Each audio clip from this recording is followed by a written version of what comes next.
Hi guys, good morning. I am going to make an amazing experiment today. It is smoky and fabulous. I am going to make a smoke bomb.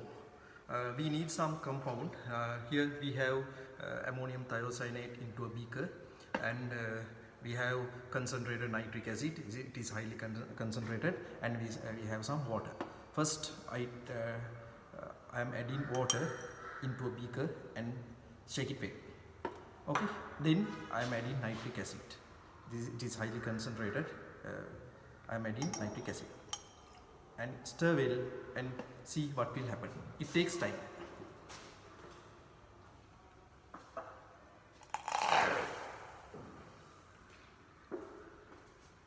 Wow, that is called smoky bomb.